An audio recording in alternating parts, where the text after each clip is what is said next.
Bayern Munchen selama bertahun-tahun telah diberkati dengan sederet penyerang hebat. Gerd Müller menerangi era 1970-an dengan 508 gol untuk Die Roten.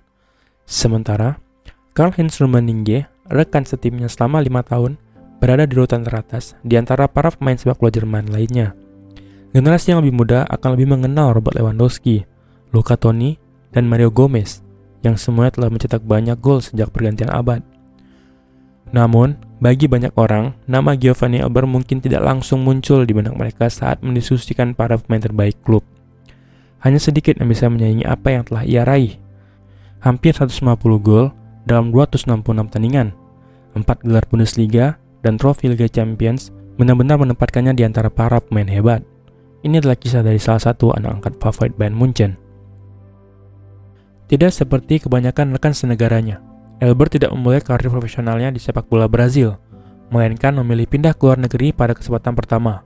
Setelah AC Milan menjadi bakatnya, mereka merekrutnya pada tahun 1990 saat ia masih berusia 18 tahun dari Londrina Esporte de Club. Ini merupakan sebuah lompatan besar dari karir Elber. Dia hanya menghabiskan 1 tahun di Milan. Bersaing dengan peraih Ballon d'Or 2 kali, Marco van Basten sudah cukup sulit.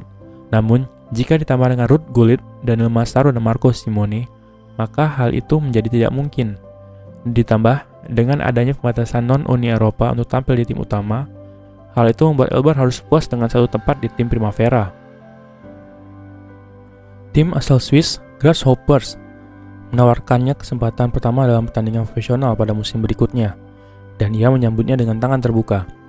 Hanya dalam waktu 3 tahun dan 73 pertandingan di Swiss, ia mencetak 43 gol dan memenangkan Piala Swiss, serta penampilan yang kuat di kejuaraan dunia U20 tahun 91, di mana ia mencetak 4 gol selama perjalanan Brazil ke final, cukup untuk membuat tim Jerman VfB Stuttgart membayar 1,6 juta euro untuk mendapatkan jasanya. Gol-gol terus berdatangan. Antara tahun 94 dan 97, ia mencetak gol sebanyak 44 kali, yang menegaskan posisinya sebagai salah satu penyerang yang tidak boleh diremehkan.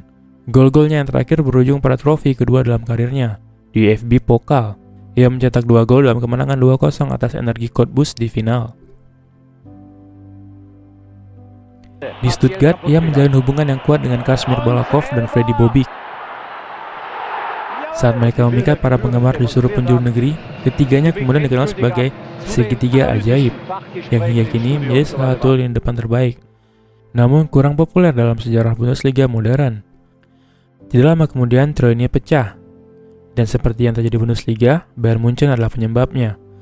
Pencarian mereka pada cetak gol yang konsisten membawa mereka pada Elber, dan tidak ragu untuk membayar 6,5 juta euro yang akan membawanya ke Bavaria.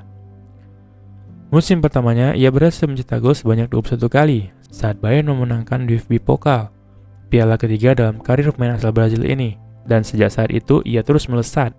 Torehan gol tersebut akan diulangi pada tahun berikutnya saat trofi Bundesliga kembali ke Munchen pada tahun 1999. Ini adalah gelar pertama dari 4 gelar liga yang ia menangkan bersama klub. Namun, musimnya dan Bayern pada akhirnya akan berakhir dengan kecewaan saat mereka membuang keunggulan 1 gol di final Liga Champions 99 yang tak terlupakan melawan Manchester United di Camp Nou. Sayangnya, cedera lutut membuat Elber tidak bisa ambil bagian dalam pertandingan ini.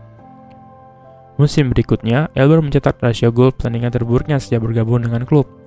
Meskipun finish sebagai runner-up dalam penghargaan sepatu emas, ia mencetak 1 gol lebih daripada rekan setimnya, Paulo Sergio yang mencetak 13 gol. Saat Die Roten menjuari Bundesliga karena unggul selisih gol atas Bayer Leverkusen. Bagi klub seperti Bayern, Liga Champions adalah barometer sejati dari pencapaian tim, trofi yang harus benar-benar dikenang. Final 99 dianggap sebagai sebuah tragedi, sebuah kekalahan yang direnggut dari kemenangan. Bayern belum pernah memenangkan penghargaan tertinggi sepak bola klub sejak 1976. Namun, mereka tidak perlu menunggu lama. Pada musim 2000-2001, Elber dan rekan-rekan setimnya mengakhiri mimpi buruk di Nou Camp dengan mengalahkan Valencia di partai final di Milan. Pemain asal Brazil ini bermain selama 100 menit dengan skor akhir 1-1. Bayern tidak dapat dihindarkan memenangkan adu penalti mengukuhkan status mereka sekali lagi sebagai Raja Eropa. Pertandingan di Milan mungkin bukan yang terbaik bagi Elber, tapi ia lebih dari sekedar berkontribusi pada kesuksesan timnya. Ia mencetak 6 gol dalam perjalanan menuju final, termasuk 2 golnya ke gawang Real Madrid di babak semifinal. Dengan Bayern kembali memenangkan gelar Bundesliga yang ia raih secara dramatis menyusul gol penyimbang di menit-menit akhir di Hamburg pada hari terakhir musim itu dan menjadi musim tersuksesnya. Pada musim 2001-2002, ia mencetak 24 gol dalam 47 pertandingan di semua kompetisi. Namun, gol-golnya hanya membawa Bayern Munchen meraih Piala Interkontinental di musim yang mengecewakan bagi klub. Musim penuh terakhirnya di Bayern Munchen adalah puncak kejayaannya.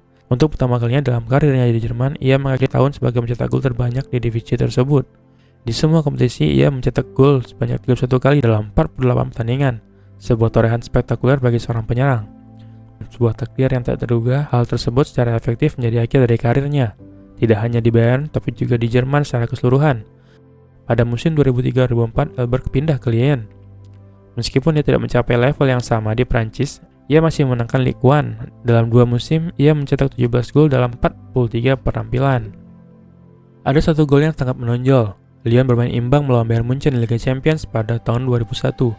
Pada bulan November, saat ia bertandang ke Munich, Elber mencetak gol kemenangan, mengamankan kemenangan 2-1 untuk Lyon. Meskipun menghukum mantan timnya dengan kekalahan, Elber masih diterima dengan hangat oleh pendukung Bavaria. Mungkin itu adalah bukti terbesar dari kemampuannya. Setelah 16 tahun pergi, ia kembali ke Brazil pada tahun 2006. Ia hanya bertahan kurang dari 1 tahun di Cruzeiro sebelum akhirnya mengumumkan pengunduran diri secara konvensional setelah kematian ayahnya. Ini merupakan akhir yang menyedihkan dari sebuah karir yang luar biasa. Meskipun statistik menunjukkan kemampuannya yang hebat dalam cetak gol, tidak adil jika kita mereduksi dampaknya pada angka-angka di atas kertas. Elber lebih dari sekedar cetak gol. Meskipun hampir tidak pernah bermain sebagai pemain profesional di tanah kelahirannya, gaya bermainnya tetap sesuai dengan akarnya. Ia bermain dengan gaya yang identik dengan para pesepak bola Brazil. Bakat, semangat, dan keterampilan sama pentingnya dengan kemampuan yang menaklukkan para penjaga gawang. Akan tetapi, khususnya tidak menghampiri di panggung internasional. Dia hanya bermain 15 kali untuk Seleção dan mencetak 7 gol. Itu tidak cukup baginya untuk mempertahankan tempat reguler. Dengan penampilan terakhirnya untuk tim nasional pada tahun 2001, inilah kisah yang mirip dengan penyerang hebat Brazil lainnya, yaitu Marcio Amoroso. Seperti di AC Milan, dibutuhkan beberapa talenta terbaik dunia seperti Ronaldo, Rivaldo, dan Ronaldinho untuk membuatnya tidak mendapatkan tempat reguler di tim nasional Brazil. Setelah keluar dari Cruzeiro, Elber tetap tinggal di Brazil bersama keluarganya. Sebagai seorang penutur bahasa Jerman yang fasih, dia terkadang terlihat memberikan analisis selama liputan televisi tentang acara-acara internasional di Jerman dan Brazil. Pada tahun 2017, ia menjadi duta Bayern. Ia sering dimintai pendapatnya ketika diperlukan ketika terkait cerita tentang klub. Itu tadi adalah kisah tentang Giovanni Elber, salah satu penyerang tajam di media 2000-an. Channel Baboy undur diri, komen, like, dan subscribe channel ini jika memberi manfaat pada pengetahuan sepak bola Anda. Terima kasih, sampai jumpa di video selanjutnya. Wassalam.